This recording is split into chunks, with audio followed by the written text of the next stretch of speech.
Indianers, di film kali ini Mimin akan menceritakan sebuah film yang sangat seru dan menegangkan. Berawal dari Gajendra, merupakan sosok penjahat yang sangat kejam. Demi menjalankan misi jahatnya, Gajendra kemudian membunuh seorang pendeta dan menjalankan kejahatan terorganisirnya dari balik kuil.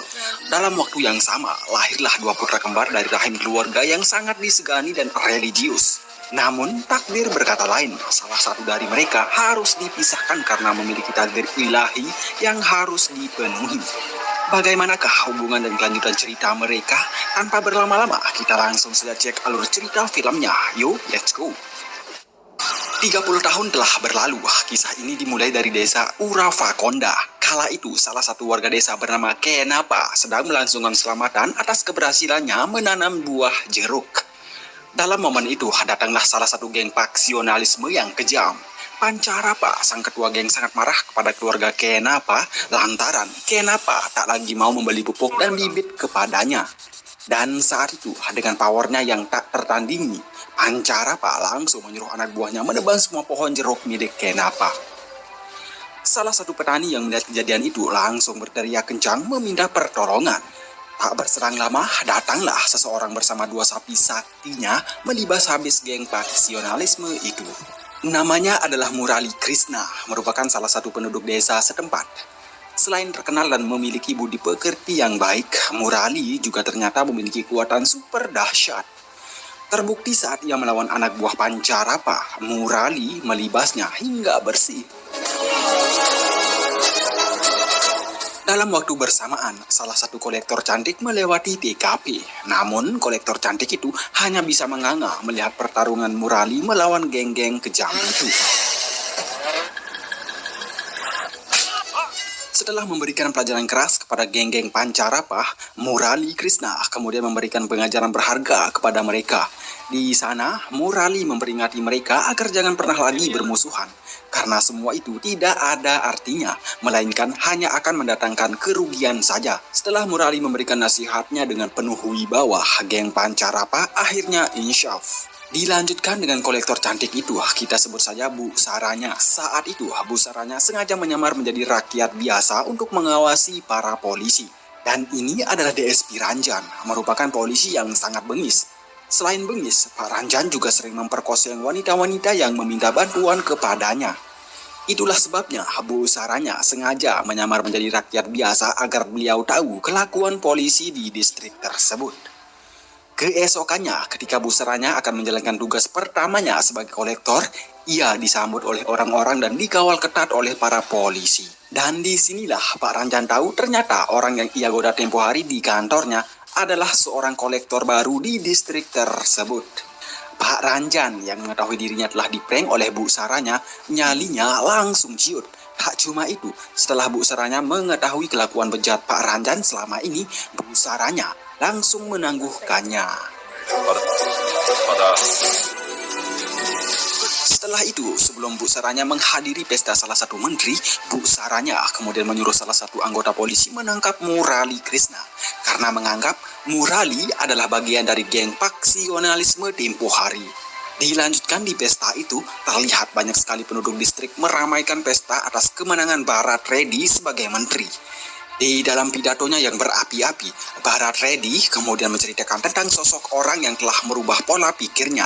Yang semula dirinya adalah seorang penjahat, kini setelah mendapatkan nasihat dari sosok orang itu, dirinya menjadi orang hebat. Tak cuma itu, Bharat juga menegaskan bahwa jabatannya saat ini tak lain merupakan hasil kerja keras dan dedikasi seseorang.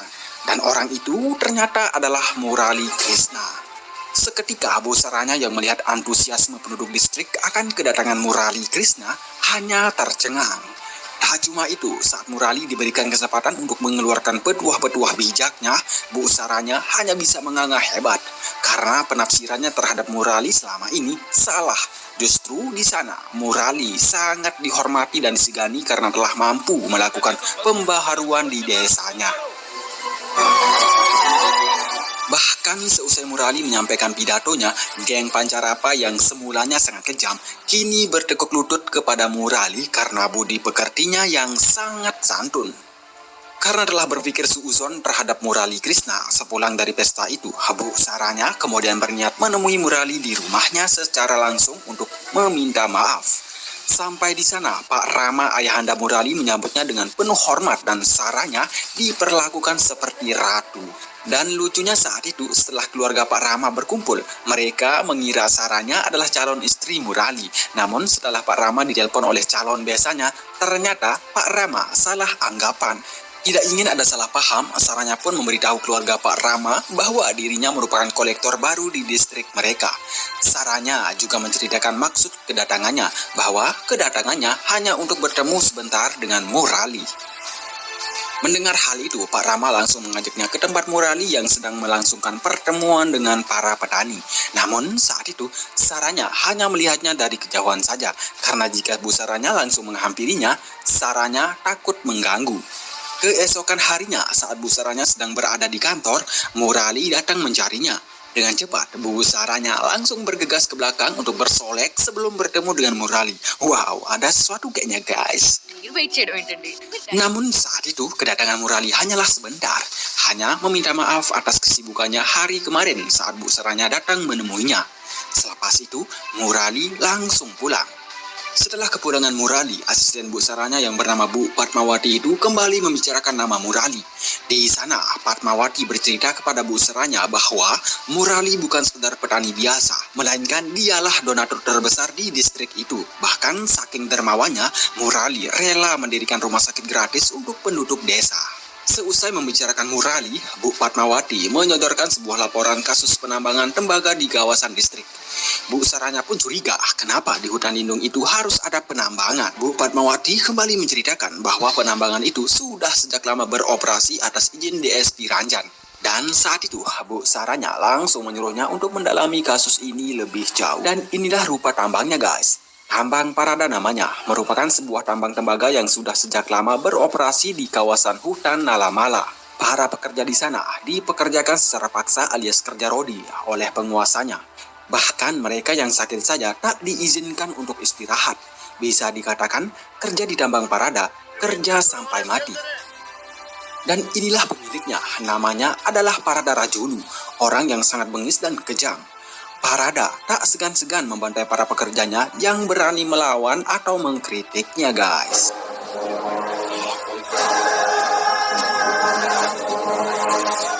Sementara Murali Krishna dan Bu Saranya, semenjak Bu Saranya tahu siapa sebenarnya Murali Krishna, beliau tampaknya sedang menaruh hati kepada Murali.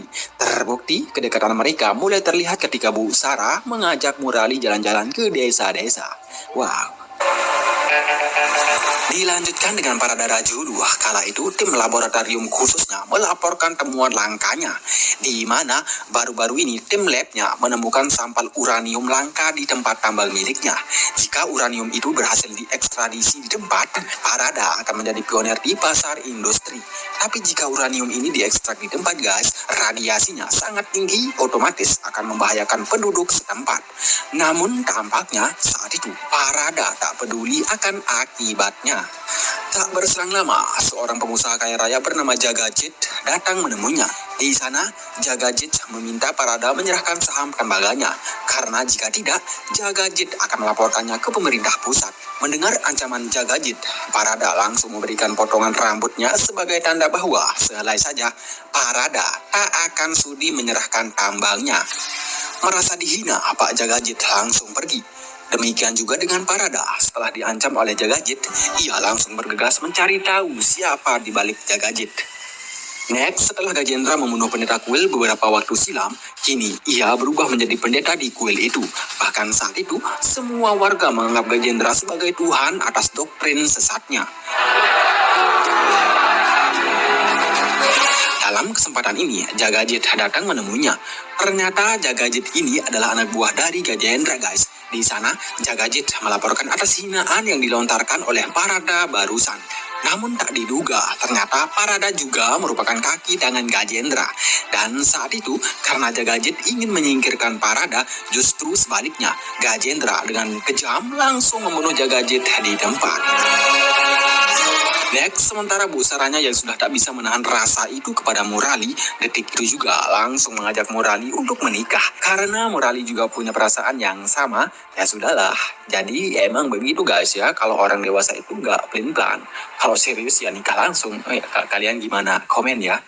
Singkat cerita, karena orang tua mereka juga sudah setuju, saat itu juga Saranya dan Murali Krishna dinikahkan dan akhirnya mereka pun merasakan surga dunia. Singkat cerita, beberapa tahun kemudian mereka dikaruniai seorang putri cantik. Setelah hari-hari bahagia mereka lalui, keluarga Pak Rama kemudian menemui kembali pendeta yang telah membawa salah satu putranya beberapa tahun silam. Kita panggil saja Pendeta Cakra. Tapi di sana, Pak Rama hanya meminta berkah untuk cucunya saja. Selepas itu, Pak Rama kembali dengan tatapan yang berbeda.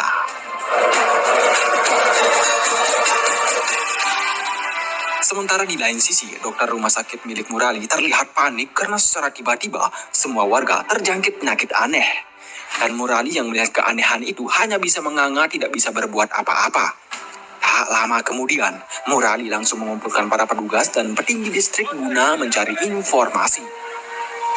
Tak cuma itu, Barat Redi yang semulanya ingin pergi keluar daerah langsung disuruh kembali oleh Murali.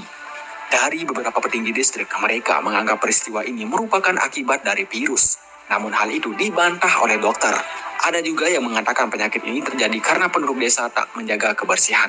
Seketika, Murali langsung emosi lantaran penduduknya dianggap kotor. Dalam situasi mencekam dan genting itu, akhirnya Bu Padmawati buka mulut. Di sana, Bu Padmawati membeberkan asal-muasal penyakit ini. Bahwa semua ini berasal dari tambang uranium parada yang diekstrak di tempat. Bu Padmawati juga memberikan hasil laporannya beberapa tahun belakangan ini. Dari hasil penyelidikan, Bu Padmawati menjelaskan bahwa uranium-uranium yang mereka tambang di sana ditambang tidak sesuai dengan prosedur. Mereka mengekstraknya di tempat dengan menggunakan bor terbalik alias limbah-limbah dari uranium itu dikembalikan ke bumi. Otomatis hal ini akan membahayakan keselamatan di lingkungan dan manusia.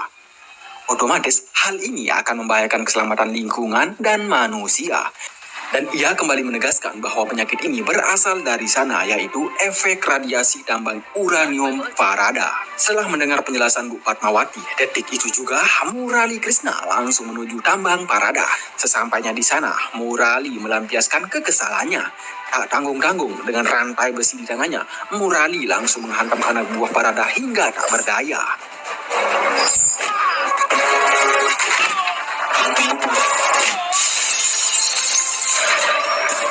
Setelah meratakan para cejunguk itu, Murali kemudian langsung mencari Parada. Namun ketika mereka ingin memulai adu gelut, Murali dan Parada langsung dilerai oleh geng-geng mereka. Dan adu gelut pun batal guys.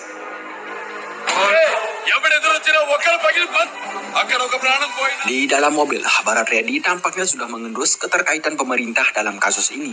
Dan di sana, Barat berjanji akan mencari tahu siapa di balik semua ini. Sampai di rumah sakit, Murali dikejutkan dengan putrinya yang sudah terjangkit efek radiasi.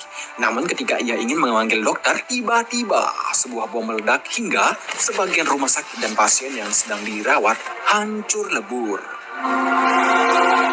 Tak cuma itu, Barat Redi yang baru saja berjanji kepada Murali ikut menjadi korban pengeboman guys. Murali yang melihat sahabatnya tewas hanya bisa meratapinya. Ternyata pelakunya tak lain adalah Gajendra. Gajendra lah yang merencanakan semua ini. Terbukti saat ia bicara dengan Parada, Gajendra menceritakan semua niat busuknya. Tak cuma itu, dalam situasi yang tepat, Gajendra juga langsung menghubungi intelijen untuk menangkap Murali atas tuduhan telah melakukan pemboman di rumah sakitnya sendiri. Sadar akan fitnah tertuju kepadanya tanpa perlawanan, Murali Krishna menyerahkan dirinya ke intel tersebut. Keramas sering, hati-hati rambut kering. Solusinya Ellipse.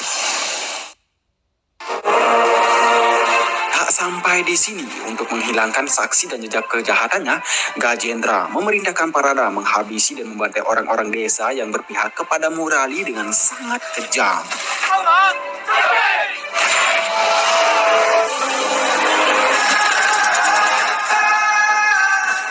Sementara di kantor Intel NIA, Intel itu terus mendesak Murali mengakui perbuatannya. Namun Murali tak bergeming sedikit pun alias diam. Di lain sisi, Saranya hanya bisa menangis melihat keadaan sang putri yang semakin parah. Ditambah lagi dengan para polisi yang tak mengizinkan keluarga Murali untuk keluar rumah. Untung saja saat itu, Pancarapa datang dan siap menerobos para polisi yang berjaga di depan gerbang demi sang putri bisa dibawa ke rumah sakit. Namun tampaknya niat Pancarapa dan Saranya untuk melarikan sang putri ke rumah sakit sudah diketahui oleh Parada. Dan benar, sampai di pertengahan jalan, kaca mobilnya dipecahkan oleh anak buah Parada hingga mobil yang mereka tumpangi terpelosok ke pematang jalan. Setelah Pancarapa melihat ke belakang, ratusan anak buah Parada datang ingin menyerangnya. Karena mobilnya sudah tersangkut di pematang jalan, Pancarapa terpaksa harus melawan demi melindungi Saranya dan putrinya. Untung saja saat itu, Kenapa datang membantunya. Tak ingin terjadi apa-apa dengan Saranya dan putrinya, Pancarapa kemudian menyuruh Kenapa menyetir mobilnya, sedangkan Pancarapa akan membantu mendorongnya. Namun takdir berkata lain guys, setelah mobilnya berhasil didorong, tubuh Pancarapa harus jadi korban kekejaman anak buah Parada. Meninggoy guys. Tak sampai di sini ya, ketika Kenapa sedang fokus menyetir mobil, tiba-tiba leher Kenapa digait oleh anak buah Parada. Kenapa segera menyuruh Saranya mengambil alih setir mobil itu, dan setelah berhasil pindah tempat, tubuh Kenapa harus berbenturan dengan tiang listrik dan seketika Kenapa meninggoy. Sementara Saranya terus mengemudikan mobilnya menyusuri lahan jagung. Namun sampai di ujung, mobilnya diserepet-pepet hingga terbentur keras. Dan saat itu, pembantunya yang menggendong putrinya tewas tertusuk oleh rangka mobil yang ringsek. Saranya lalu kemudian segera mengambil sang putri dan berlari menyelamatkan diri ke dalam gua. Saranya terus berlari. Salah satu anak buah Parada yang melihatnya melemparkan sebuah rantai di kaki Saranya hingga terjatuh, sedangkan sang putri terlempar ke sebuah patung besar. Dan tak disangka di bawah patung besar itu, seorang pendeta yang sedang meditasi berhasil menyelamatkan sang putri. Ketika para cunguk-cunguk Parada ingin menyerang pendeta itu, dengan kekuatan supranaturalnya, anak buah Parada seketika dibuat tak berdaya. Untuk menghabisi semua anak buah Parada yang semakin banyak, pendeta itu langsung mengambil Trisula saktinya dan seketika mereka langsung dibuat seperti kentang goreng. Tak sampai di sini, pendeta yang melihat kalung bergambarkan Gajendra di leher cecunguk tersebut langsung mengeluarkan mantra dan saat itu Gajendra yang sedang berada di kuilnya juga ikut merasakan kekuatan super si pendeta. Ternyata si pendeta ini bukan kaleng-kaleng. Ternyata beliau adalah titisan Dewa Siwa yang sudah bersemayam di gua tersebut selama 30 tahun. Namanya adalah Akanda. Sementara Gajendra yang merasakan kekuatan itu tertuju kepadanya langsung pindah dari kuil tersebut. Di lain sisi, DSP Ranjan yang tak lain adalah bagian dari Parada hanya bisa menganga melihat tumpukan mayat anak buah Parada. Singkat cerita, sesampainya di rumahnya, Saranya langsung disambut haru oleh keluarga. Di sana, Saranya pun menceritakan apa yang telah ia alami saat di perjalanan menuju rumah sakit. Belum sempat menceritakan semuanya, tiba-tiba DSP Ranjan dan anggota datang menangkap Saranya atas tuduhan telah melakukan pembunuhan 40 orang di gua tersebut. Sesampainya mereka di stasiun polisi, Ranjan bersikap arogan terhadap keluarga Pak Rama. Tak sedikit setelah Bu Saranya pensiun menjadi kolektor, Ranjan tak segan-segan melontarkan kata-kata hinaan terhadap Saranya. Bahkan polisi yang berani coba-coba membela Bu Saranya, Ranjan sikat. Ketika cecunguk Ranjan mengambil kalung pemberian Akanda di leher putri Saranya, tiba-tiba Trisula Sakti Akanda menancap di pintu kantor. Seketika cecunguk Ranjan langsung terkejut terkulai akan kedatangan sang titisan dewa. Ketika salah satu polisi ingin menembak putri Saranya secepat kilat, Akanda langsung menghantam kepala polisi itu hingga terbelah. Sementara istri Pak Rama yang melihat wajah Akanda persis sama dengan Murali Krishna, seketika air matanya menetes. Singkat cerita, Akanda yang sudah tahu permainan licik Ranjan dan anggotanya, saat itu juga Akanda membuat mereka seperti ayam geprek. Sedangkan cecunguk Ranjan yang melihat kekuatan super Akanda langsung berlari menuju ke kediaman Gajendra. Namun hal itu sia-sia. Di sana, cecunguk Ranjan dibuat seperti babi guling oleh Akanda. Sedangkan para pengikut Gajendra yang melihat hal itu hanya bisa menganga dan takjub. Demikian juga dengan Gajendra. Saat itu, Gajendra hanya bisa diam ketakutan. Namun saat itu, Akanda tak membunuh Gajendra langsung. Akanda hanya memberikannya sebuah peringatan keras. Para pengikut Gajendra yang melihat kekaromahan Akanda, saat itu juga mereka langsung menyembah Akanda. Sementara di tempat lain, Pendeta Cakra akhirnya menceritakan semua tentang Akanda. Dan disinilah sang ibu baru tahu ternyata Akanda adalah salah satu putra kembarnya yang dipisahkan tempo dulu, guys. Cakra pun kembali menegaskan bahwa pemisahan itu bukan kehendaknya, melainkan pemutusan hubungan Akanda dengan keluarganya merupakan kehendak Dewa Siwa dengan tujuan memberantas kejahatan di muka bumi. Mendengar hal itu, sang ibu hanya bisa menangis kemudian beranjak untuk mencari keberadaan Akanda. Sebelum dilanjutkan, Mimin sedikit bercerita tentang masa lalu mereka. Jadi beberapa tahun silam, ketika Gajendra berhasil lolos dari incaran polisi, Gajendra bersembunyi di sebuah kuil dengan tubuh berlumuran darah. Gajendra kemudian membunuh pendeta itu. Setelah pendeta itu terbunuh, Gajendra kemudian mengambil alih kuil dan mendoktrin pengikutnya dengan ajaran sesatnya. Itulah sebabnya Dewa Siwa mengirim seseorang lewat rahim istri Pak Rama untuk menumpas kejahatan yang telah dilakukan Gajendra, guys. Kala itu setelah kelahiran sang bayi, Pendeta Cakra datang mengambil bayi itu dengan alasan sang bayi memiliki takdir ilahi yang harus dipenuhi. Pak Rama yang mengerti akan hal itu langsung memberikan bayi itu kepada Cakra tanpa sepengetahuan sang istri. Tak sampai di sini, guys, Cakra kemudian membawa bayi itu ke sebuah kuil besar di Paranasi. Dan di sanalah Akanda, sang bayi, diberikan sebuah wahyu oleh Dewa Siwa. Setelahnya, Akanda kemudian mengasingkan diri untuk menyempurnakan keilahiannya di sebuah goa selama berpuluh-puluh tahun. Jadi begitulah asal-usul ceritanya, guys ya. Next, saat sang ibu menemuinya secara langsung di salah satu kuil, Akanda malah tak menghiraukannya. Bahkan saat sang ibu merengek-rengek meminta Akanda untuk melihatnya sebentar, menoleh saja Akanda tak mau. Jadi apa yang Akanda lakukan adalah semata-mata karena atas kehendak dewa. Di sana Akanda juga menceritakan bahwa tujuan penciptaan dirinya hanya menjalankan perintah dewa untuk memberantas kejahatan, bukan terlahir seperti tujuan makhluk lainnya. Itulah sebabnya Akanda bersikap acuh ke sang ibu. Selepas itu, Akanda langsung beranjak pergi, sedangkan sang ibu hanya bisa menangis dan dirundung galau setiap hari.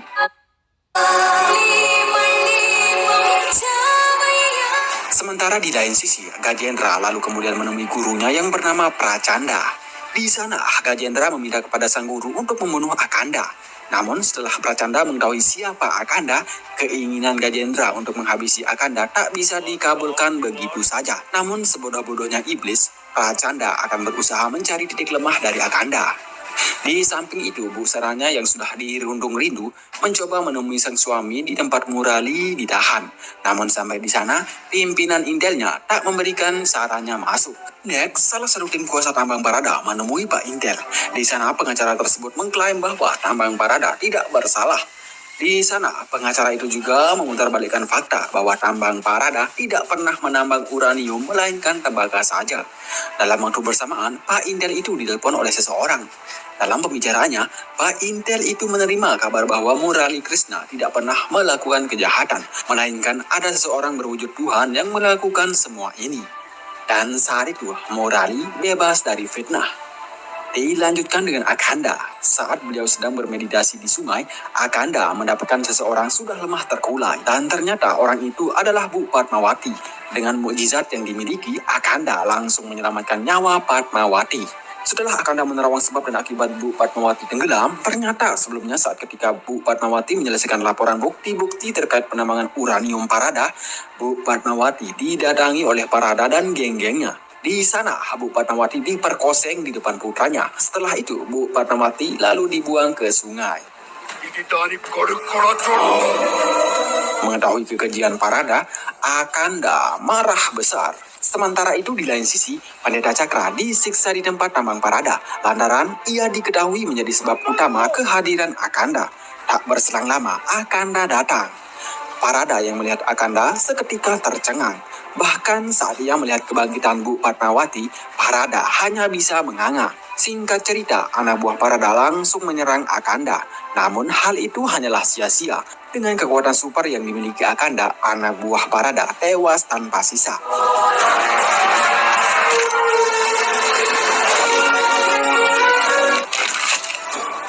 Dan disinilah akhir dari Parada. Semua kejahatannya yang telah dilakukan selama ini harus dibayar dengan sepadan.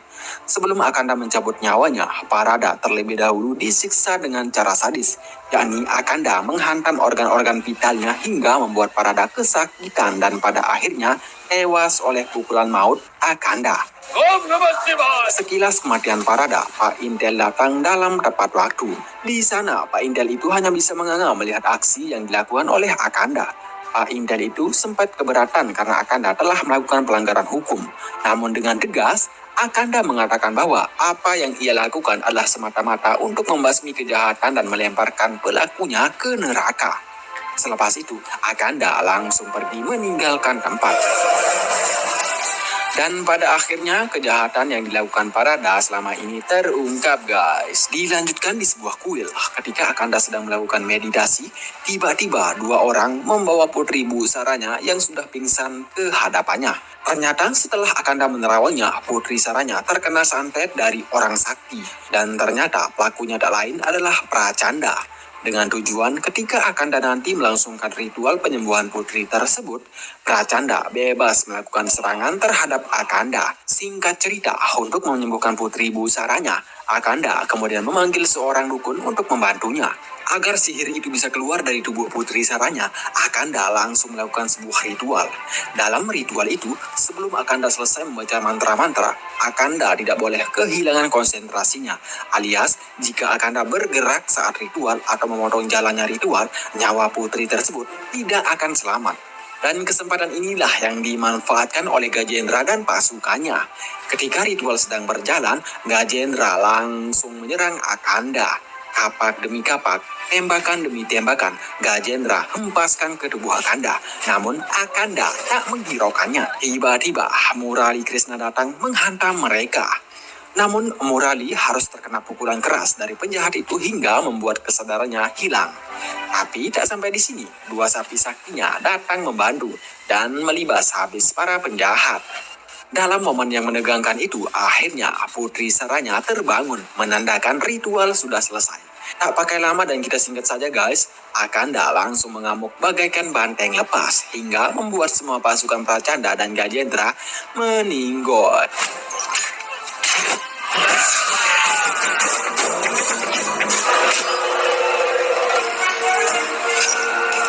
Demikian juga dengan Pracanda dan Gajendra, mereka tak bisa menahan kekuatan dari Akanda.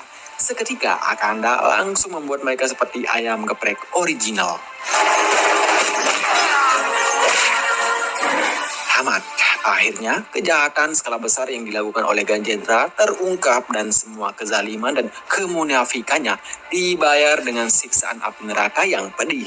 Sedangkan dari keluarga Pak Rama, kini mereka bisa kembali bahagia dan menyongsong kehidupan yang lebih aman dan tenteram. Dan Akanda sendiri harus kembali lagi ke tempat asalnya. Terima kasih dan salam bahagia. Semoga film ini menghibur dan ya gitulah guys.